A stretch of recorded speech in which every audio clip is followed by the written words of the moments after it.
Hey guys and gals of YouTube, how y'all doing? Dave Boyd coming to you on David-Laurie-Life channel. Trying not to be staring at the camera, so I need to stare at the notch, which is right there. First of all, let's just talk about firearms. Revolvers, going back to my past. How should I do this? I guess we'll start with my first one. Now, the irony is, this holster was from eBay from an estate sale, and this gun, this weapon, is a Ruger Security 6 357 Magnum with a 4-inch barrel. It's very dusty. It's my old nightstand gun, you might call it. It is actually my second gun I've ever owned, and all guns are always loaded. Now this holster is actually correct for this gun. Remember that, because that's very important. First, of course, you go, look, there's your lead heads right there, see that? But, there's your release, press down, eject your cylinder, there's your cylinder, and we got empty cylinder. Now, what we got here is we got, what's actually in here is 38 Special cast grain, hard cast. Let's set those here. So, spin the cylinder.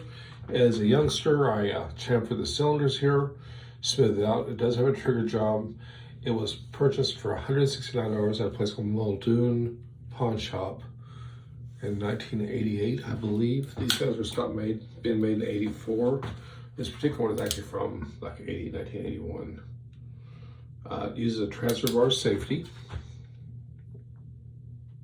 So there's no firing pin mounted here, and we have transfer bar here, so always make sure guns loaded. And let's just imitate a firing sequence. And to do that, we gotta trick the gun by tilting it slightly forward, and we can trick it. And there's your pawl, which turns your cylinder. Can you see that? There we are. So we want to pretend that we're shooting. And we'll keep the trigger fully to the rear position, which will allow the transfer bar to stay up, which will allow the firing pin to come out. If I release this, watch what happens. See? The pin doesn't go all the way through.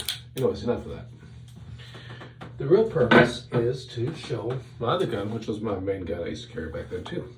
Now we're going to talk about the holster here. This holster was the first holster, which was like $5 at Great Northern Guns, which is on Tudor in Anchorage, Alaska, or used to be. I think they're closed. I think they're reopened though. Anyways, my dad bought this for me for $5, and the gun that's in it is actually an end-frame Smith & Wesson. Remember, the Ruger had transfer bar safety. The Smith does not. This is a 44 mag, and it is unloaded. I'm pointing at you. But with the miracle of the camera, I'm not really. The only thing in danger would be destroying the iPad.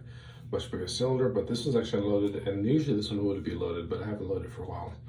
It's old and water damaged, all nasty looking. It was in bad storage for an estate sale. I paid like $200. I paid $169 for the 357 Magnum. Also 4-inch barrel, which I think looks really great. It does have the ramp sight. Doesn't have the cutaway trigger. Anyways, thing about this one, it's been fired a lot. I really carried this one a lot, shot a lot. Is the firing pin is actually mounted right here on the hammer. This one, really no way to lower it down. Now it is inertia, so even when the hammer is down, unlike a single action, it is not in the chamber. And to trick this one, you'd have to slide this forward. Which is what actually, no, you slide it backward, which is what I want to do. I'm not going to actually dry fire it. I'm going to lower it down, and there it is.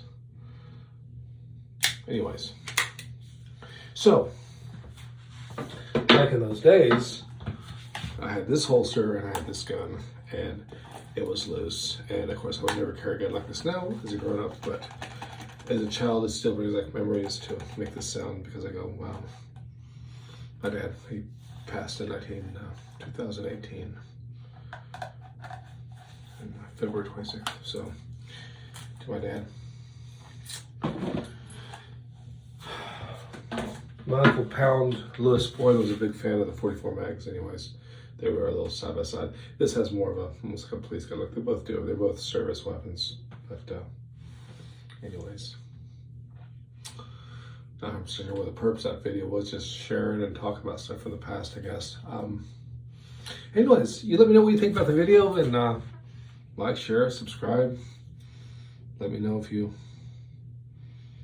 like the old wheel guns, or if you prefer autos, self-loaders. Let me know if you got any like emotional attachments to anything. It'd be great. Till next time, y'all stay safe. Ciao.